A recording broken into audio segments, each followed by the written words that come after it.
Chapter 20. Fake IDs and cover stories. Some hours later, Simona returned with new IDs. I was now Madeleine Berkeley, and I was a 28-year-old professor in archaeology who was here to study the Solomon Temple. I studied the credentials carefully, and while they would not get through a thorough examination, I could always use my powers to influence if things were getting hairy. "I brought some makeup," Simona said. Her statement confused me. We were going on a dangerous undercover mission to recover ancient artifacts. Why did I need makeup? As if Simona could read my confused mind, she explained herself before I had the chance to say anything. "Makeup to make us look older." "Oh, good point," I said sheepishly, embarrassed that I had not understood Simona's intention straight away. As Simona carefully applied my makeup, I realized how similar we were. She was also very multi-talented, and I asked myself if she had also been sent by a higher power to help me with the mission. I didn't think about it for long as Simona finished up quickly. I studied my new face. I certainly looked older, and the tinted lenses and the wig helped as well. Hopefully, I would be able to impersonate the real Madeleine Berkeley, and to do that I would need to learn a lot about archaeology quickly. I accessed the internet and utilized my photographic memory to accumulate lots of archaeological knowledge. It was an interesting subject, but I only needed to know the basics for my cover to work. So I logged off the internet and turned to Simona. "Do you know everything you need to know to blend in as an archaeologist?" I asked her, and she stared at me in disbelief. "Was that what you just did when you quickly scrolled through all of that text?" Simona said. "Yes," I humbly replied. "It took me years of elementary school to learn all that stuff," Simona said. "Well, some people never even learn even though they have years of schooling," I laughed and responded. Simona smiled at me and spoke. "So, Miss Madeleine Berkeley, are you ready to see the catacombs of the Solomon Temple?" To which I replied, "Yes, Miss Aria Simon. I'm very grateful for you showing them to me." After that, we left the safe house and headed in the direction of the Solomon Temple.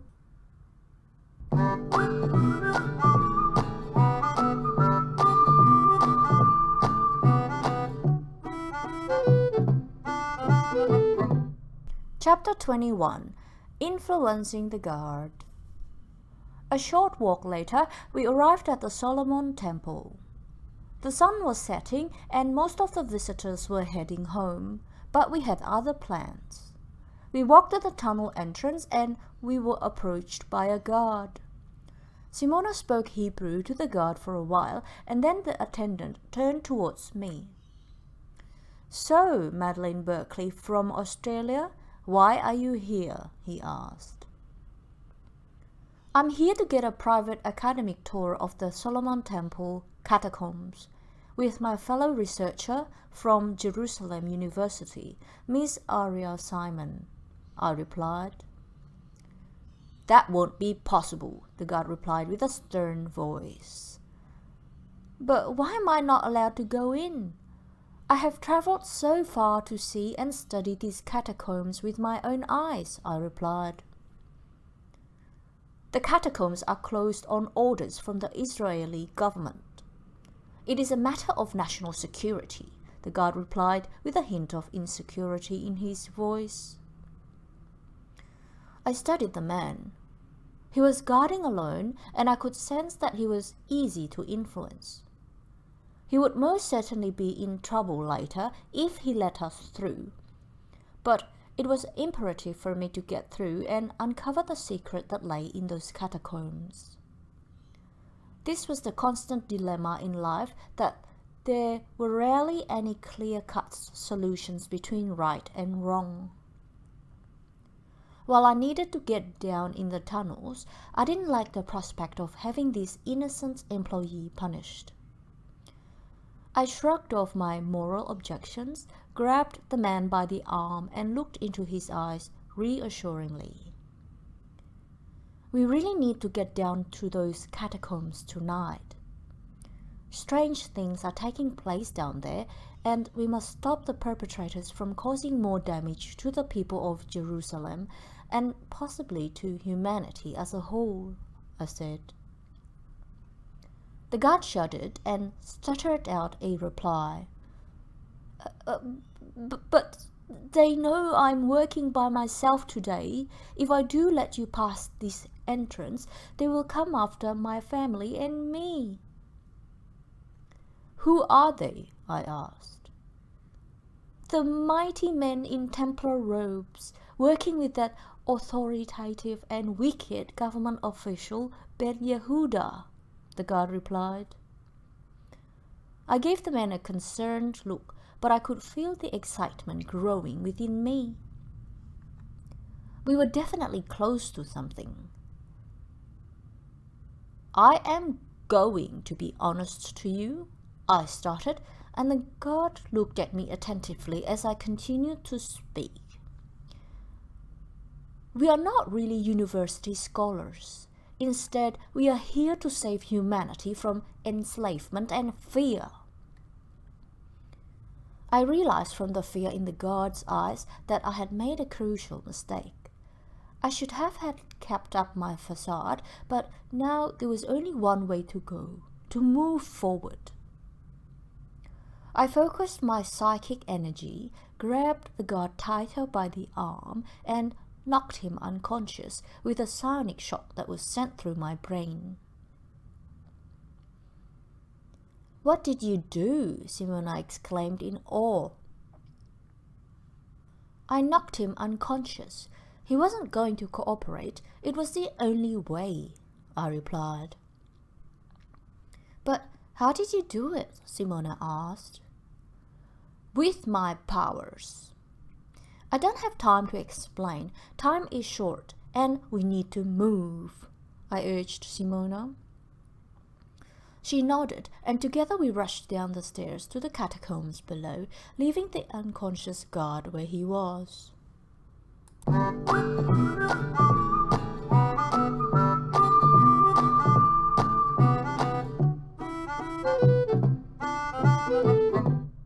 Chapter 22. Searching the tunnels and avoiding the enemy. As we reached the tunnels below, I realized that expelling the sonic shock to knock the guard unconscious had jumbled up my memory of the map, and I no longer knew the layout of the tunnels. But I could sense the Zeto crystal, and it gave me a general sense of direction on where we were headed. We moved as fast and silently as we could in the dark tunnels until a discomforting feeling overtook my senses. The feeling that we were not alone. I could sense 4 males just ahead of us, and as we got closer, I could hear them. I recognized the voices of Martin Al-Sham and Ben Yehuda murmuring at the back, although I couldn't make out what they were saying. I was annoyed at myself for not learning the local language before I set out on my mission. I was convinced that my heightened intelligence from the True Maker would enable me to learn any languages in less than a month, and yet I had been too careless to learn Hebrew before setting out on my mission. I turned to Simona and whispered. "What are they saying?" she responded. "I'm not sure. They seem to be speaking in riddles and strange codes. One of the men is speaking in very bad Hebrew," she replied. "But why are they speaking in Hebrew if they're not good at it?" I asked rhetorically. Maybe they know you are listening and they don't want you to know what they're talking about, Simona replied. Her words struck me to the core of my being. Maybe she was right, and I was the one being played by my opponents. I didn't have much time contemplating this option, as I could hear the men approaching our position. We snuck into a small side tunnel that was a dead end, but hidden from the main tunnel. I really hoped that they wouldn't find us there, or we were done for. On the bright side, why would they come looking for us there? I spotted Ben Yehuda, Martin Al-Sham, and 2 other Middle Eastern Templars walking straight past us through the main tunnel. I sighed a sigh of relief, and when the coast was clear, I led Simona in the direction where I could sense that the Zeto crystal was located. Eventually, we made our way to a very small room, illuminated with glowing markings on the wall, full of strange alien symbols.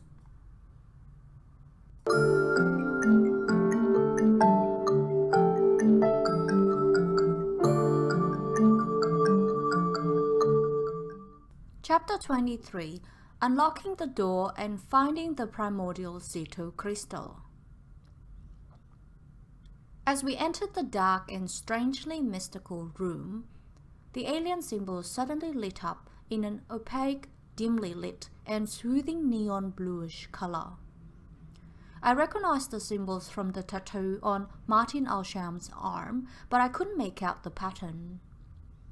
There were simply too many extra-terrestrial symbols and too many possible combinations for my head to compute. And the harder I tried to figure it out, the worse my migraine became. After a minute of trying very hard to decipher the illuminating inscriptions, I was lying on the floor in terrible pain. Suppressing my screams to avoid getting the attention of Ben Yehuda and the Templars. Simona kneeled towards me as I was lying on the floor and spoke. "What's the matter, Sabina?"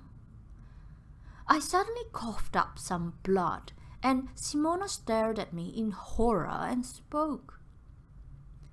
"Sabina, you are bleeding from your mouth, your nose, your ears, and your eyes. What's going on?" I can't decipher the inscriptions and my brain is collapsing from thinking too much, I said with a weak voice, feeling like I was close to fainting. "Well then, stop thinking," Simona exclaimed. Hearing this brought me back to my senses and I felt slightly rejuvenated. Thinking hard was not the solution to the mystery. Good feelings and karmic intuition were. The riddle was meant to be deciphered by my mother from the future, Sabina Eisenstein, and not by me. While I was the thinking kind, possibly the most intelligent human ever alive, Sabina Eisenstein, my true mother from the future, had something that perhaps was more important to break the codes: telepathy and premonition. While I also had these supernatural talents, thinking too much and not following my intuition had dulled my other senses and stopped me from deciphering the alien codes. I got up, wiped the blood off my face with my t-shirt and spoke. "Thank you, Simona, for showing me the way." I closed my eyes and allowed myself to zone out from this world and get dreamlike visions from the True Maker. Suddenly, the vision came to me. I saw Sabina Eisenstein deciphering the code and opening the door. Blasted with the photographic memory, I replicated all the steps I had seen Kayla did in my vision. I finished putting the right combinations to interlock and using Martin's tattoo as a guide. The entire wall suddenly lit up and the huge rocks moved to reveal a secret passageway. "Follow me," I whispered, and together we ran towards the newly revealed room. Inside the room, sitting on the top of a medieval plinth from the Arthurian era, I could see the primordial Zeto crystal, glowing ever so slightly with a faint soothing light. I ran towards it, but before I could touch it, I heard an acrimonious man's voice, the voice of Ben Yehuda. He said menacingly, "Not so fast, or your friend will die." As I turned around, I saw Ben Yehuda accompanied by the Templars and Martin al-Sham aiming their pistols at Simona.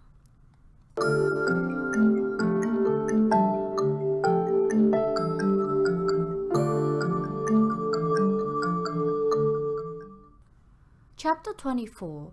A terrifying sacrifice. "Thank you for opening that secret door. We have spent a decade trying to open it." Ben Yehuda spoke with a maliciously grim voice. Martin al-Sham was right all along. Finding Sabina Eisenstein was indeed the key to opening that door. Ben Yehuda continued and looked at Martin and nodded malevolently. "Is that so?" I asked rhetorically before continuing to speak. "You see, I'm really not Sabina Eisenstein." Martin al-Sham interjected and said, "Bull! Your ID card said that your name was Sabina Eisenstein, and you look exactly like the girl from my visions." "I was using a fake ID. My real name is Sabina Hines," I replied. "Stop it!" Ben Yehuda shouted. "Your real identity is of no concern to me, and all that matters is that you lead us to the Holy Grail. With it in my possession, I will conquer these lands and bring regulated control among our people," he continued slyly. "And how do you intend to do that?" I shouted back at his deceitful lies. "Oh, I'm sure you know about the powers bestowed in this extremely valuable hidden treasure. Why else would you be after it?" Ben Yehuda smiled slyly and cunningly. "I know the powers of the Zeto crystal. What I don't know is how you intend to use it," I replied with a calmer voice. "And why would I tell you?" Ben Yehuda scoffed at me. "I'm just trying to make up my mind on whether I should stop you or not," I replied. Ben Yehuda was flabbergasted by my answer, but after a period of silence, he decided to answer. "Very well, I'll tell you my plan. I intend to use these crystals to fulfill my God-given duty to unite my people and claim this land for our master race. This land was given to us, and we shall not share it with anyone. Although the crystals could be used to end the discord and bring peace and unity to humankind," I replied. "Perhaps, but I care little for such utopian dreaming and teenage fantasy," Ben Yehuda responded nonchalantly and selfishly. I realized that I had to stop Ben Yehuda, and it saddened me that I saw no way to save Simona, who was held captive and was kneeling while having 4 pistols aimed at her. I looked at Simona and exclaimed, "I'm sorry for failing you, Simona, but the True Maker has her own reasons to make me do this." Having said this, I quickly turned around, leapt towards the archaic plinth that held the Zeto crystal in place, and grabbed the crystal while in mid-air, landing just behind the plinth. I heard several shots, and I knew what that meant. Simona was no longer with us. Once I had the crystal in my hand, I studied the Zeto crystal. It was the size of a tennis ball, and it shone with a bright blue light, giving me a sense of future of peace and harmony. The visions were so beautiful, so my mind entered a state of pure bliss and forgot about the perilous situation I was in. I was immediately brought back to reality though, as I heard another shot and felt a sharp sensation of excruciating pain in my abdomen. I looked up and I clutched the Zeto crystal closely to my chest, as Ben Yehuda then unleashed a dozen pistol shots into my body, causing me excruciating shock and agony on every impact. But the power of the crystal had prevented me from dying.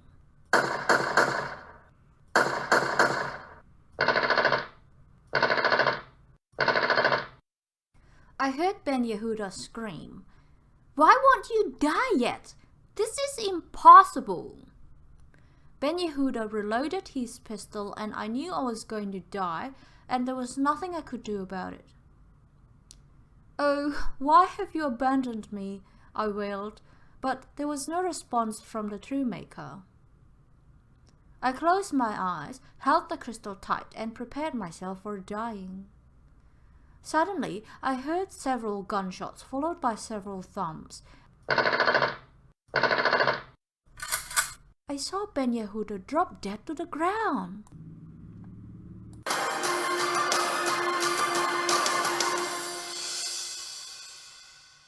Chapter 25. An Unlikely Hero.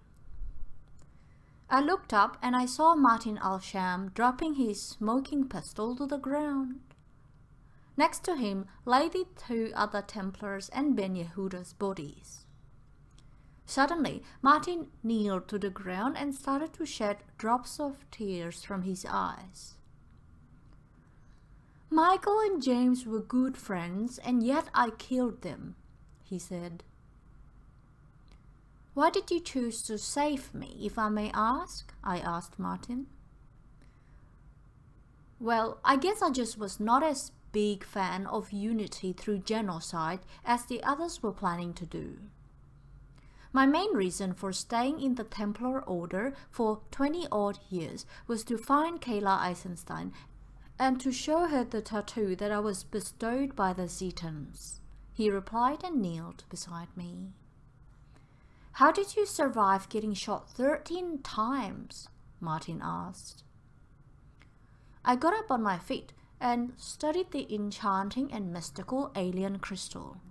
It had stopped glowing and it suddenly looked dull, like a regular uncut sapphire gemstone. "I must have been saved by the magical healing powers of this Zeto crystal," I replied. "The crystal seems to be drained of its energy," Martin replied with a hint of disappointment in his voice. "It will re-energize in due time.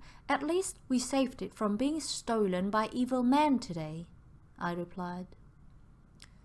"Yes, that's the main thing, my lordship." Martin bowed and smiled. "Do you need help removing those bullets?" Martin asked, and I was reminded about being shot 13 times just moments ago. I studied my torso. All the bullets had penetrated half centimeter deep, with the back of them hanging out from my body. They would leave me scarred as a reminder, but I would survive. I'd rather remove them in a medical center. Removing the bullets here without the chance of getting immediate stitches and disinfection, it could be lethal, I replied to Martin. "There is a medical equipment in the Templar safe house that I can use to fix you up," Martin said to me. I contemplated my options. Martin Alsham was a murderer, and there was no guarantee that he wouldn't try to kill me to steal the Zeto crystal for himself. Then again, if that was his goal, why wouldn't he try now? I decided that seeking his help was my best option and spoke. "Thank you, Martin. Can I borrow your garment? I don't want to walk there looking like a messy pinboard, riddled in holes and bullets." I spoke to him softly but surely. "Sure, here you go," Martin said and handed me his robe. Before we left, I sat down next to Simona's dead body and whispered softly to her. "I'm so sorry for dragging you into this. I'm sorry for failing you and causing your death. I'm sorry that I couldn't be the lover you needed," I said calmly but grievingly.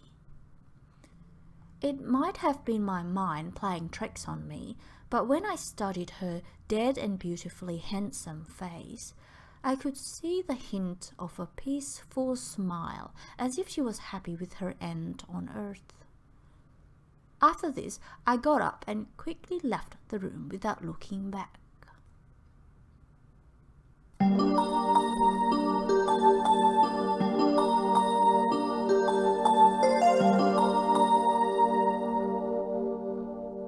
Chapter 26. Getting stitched up and learning about Martin Elsham's motivations. A short while later, I was in the Templar safe house where Martin and his Templar mates had been based during their stay in Jerusalem.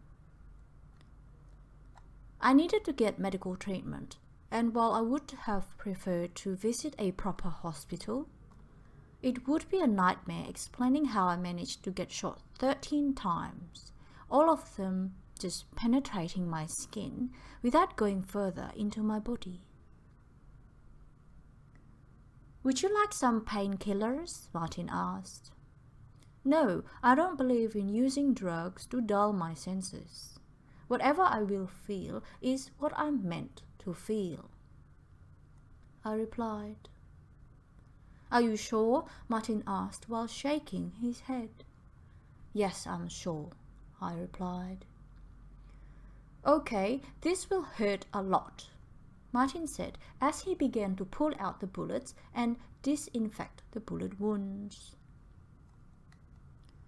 I would lie if I said it was a pleasant experience, but the pain I felt from causing Simona's death was way worse than the physical pain that I felt could ever be.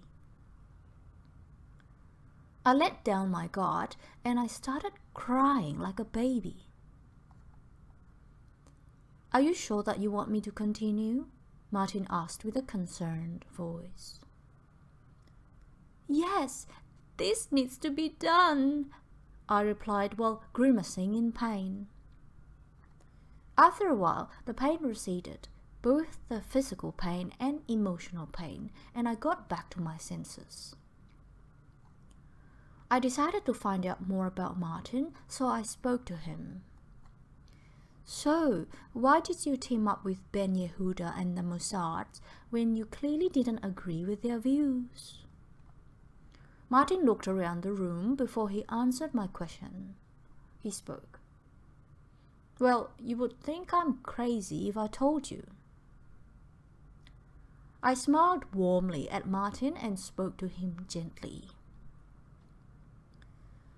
"Would it comfort you if I told you that I have lived once before, in the distant future, to be exact, in which I asked the True Maker to reverse the time so that I could be reborn in this timeline? Furthermore, I intend to find a genetically compatible sexual partner so that I can give birth to my mother from that same alternate reality and to raise her as my daughter to bring her into this timeline. Would you believe what I just said?" Hearing this, Martin's face lit up and he smiled a broad smile and spoke. "Okay, you definitely win in the crazy story competition." "Exactly. So what is your story then?" I asked him. Martin nodded and replied, "Well, my story is that I visited Egypt while on a holiday trip in the year 2019. I found a mysterious crystal at an Egyptian bazaar. It looked like a miniature version of the one we found today. And I went to Chop's pyramid for a tour the next day. Unbeknownst to me, that crystal that I had hidden in my pocket emitted an unusual extra-terrestrial energy and opened up a portal to another dimension, when I was trapped alone while getting lost inside the Chops pyramid. I stepped into the portal, and there I met some Zetan extraterrestrial beings who claimed to be humanity's deities. They gave me this glowing tattoo and urged me to show it to Sabina Eisenstein. I woke up in a hospital a few days later, knowing that I have a very important mission in life from there on. I decided to stay in the Middle East and joined up with the Templars Order a few years later when I realized that we were looking for the same thing. "And what about now?" I asked Martin. "Well, my time is over," Martin replied. He sighed heavily before he spoke again. "The others will come after me, and so will Mossad's agents and the police when it's revealed what I have done. All that matters now is to get you and the Zeto crystal to safety." "Is that something you can help me with?" I asked. "Yes, you're in luck," Martin replied. "Why is that?" I asked him. "Ben Yehuda took your confiscated passport and belongings from the Mossad for himself and deleted your records in secrecy. He wanted you to lead him to the Zeto crystal without telling the others. So if I can take back your belongings from his house, it will be easy for you to leave Israel," Martin said confidently. "Okay, so let's go. The sooner that I get out of here, the better," I said while feeling hopeful and excited. Martin nodded, and shortly afterwards we left the house to take back my belongings from Ben Yehuda's house.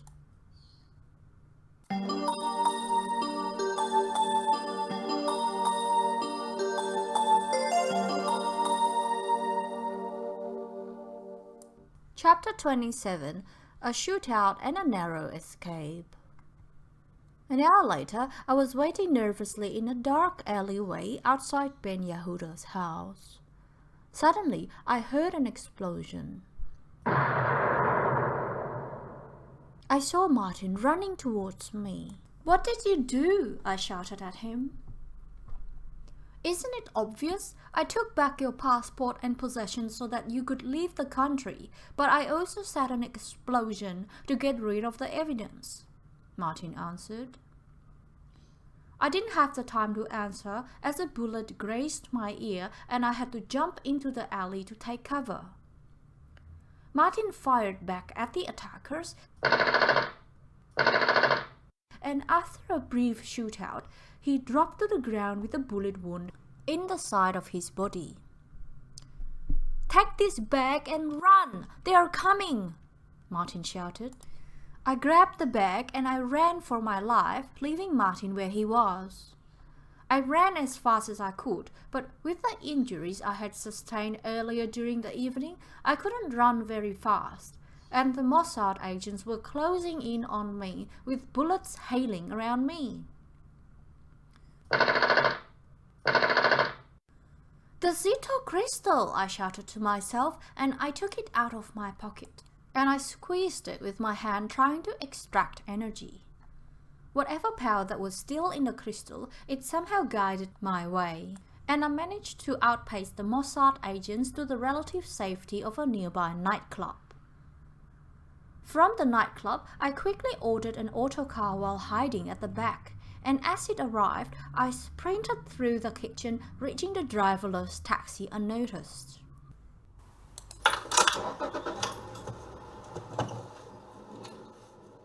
Inside the taxi, I stayed down and crouched out of sight until the cab had taken me all the way to the airport.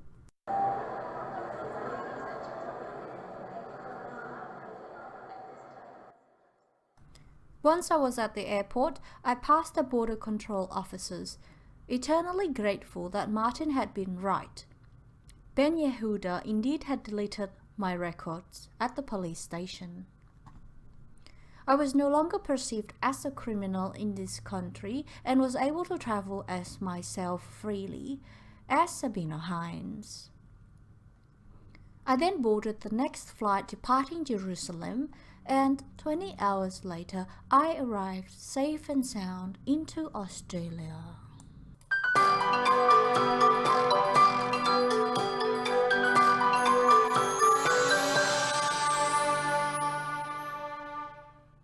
Chapter 28. Epilogue. As I arrived back home, my present mother, Elaine Hines, was hugging me very tightly and crying from relief. I had been impossible to contact for the last week, and my parents had feared for the worst, hearing about the recent terrorist attack at the Western Wall in Jerusalem. What happened? You were uncontactable for a whole week. I was worried sick about you, Elaine asked me with a voice containing both worry and concern. I ran into some serious trouble, Ma, but I'm okay now, I replied. What kind of trouble? Elaine asked. I hesitated for a while. For my mother's safety, it would be better if I told her a lie. But on the other hand, she was my best friend in the world, and I couldn't keep what had happened to myself. I decided to tell her the truth on the condition that she would never tell anyone. After telling Elaine what had really happened, we agreed to make the official story that I was injured in the terrorist attack and was in intensive care unit for a whole week. This would explain the many scars I had on my body and my disappearance. Rumors tended to spread quickly, and I didn't want the Templars or Mossad to find out the truth about what I had done or that I was in possession of the Zeto crystal. After speaking to my mom, I went back to my room. John was on a business trip, but I was sure that my mom would call him to come home, and that I would have to tell him the lie about being injured in the terrorist attack and was in intensive care for 1 week. It was just as well I had never been close to him, knowing that he was not my biological father. I sat silently in my room to contemplate what my future would hold. I had the Zeto crystal, but it was drained from saving my life from certain death. It would recharge eventually, but I wanted to be proactive and do something useful in the meantime.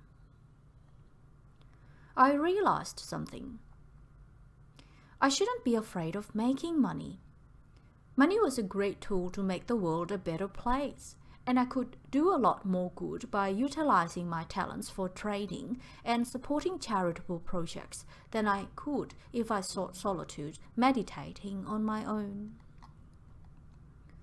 I thought about Simona, and I had another epiphany. That it was time for me to experience sex. When Simona had tried to seduce me, I had felt discomfort as I was not a lesbian, but it had also awoken my dormant attraction to my former classmate, Alexander. While Alexander was not the one and not meant to be the father of my future daughter, who is also my mother, he was smoking hot, and I realized it was time for me to lose my holier-than-thou mentality, to lose my virginity, and to pursue my sexual desires, as any 18-year-old teenage girls would. I called Alex on his mobile, and he replied, "Hi Sabina, what's up?" I said to him straight up, "I want to have sex with you. Are you free today?" "Is this a joke?" Alex asked with a skeptical tone, but he was pleased at the same time. "No. Are you at home?" I asked. "Yep," Alex replied. "See you in an hour. We'll have lots of fun," I said and hung up the phone. As I left my house, my mum asked me where I was going. To my former classmate's house, Alexander's place, I replied. Alex's place? What are you going to do there? My mum asked with an acquitted voice. Well, after saving the world from an evil underground conspiracy, it's time for me to do something long overdue, I replied to Mum. And what is that, sweetheart? Ellen asked. To experience sex and be a normal 18-year-old girl, I replied cheerfully and took off before my mum had the time to say anything else, leaving her speechless and flabbergasted.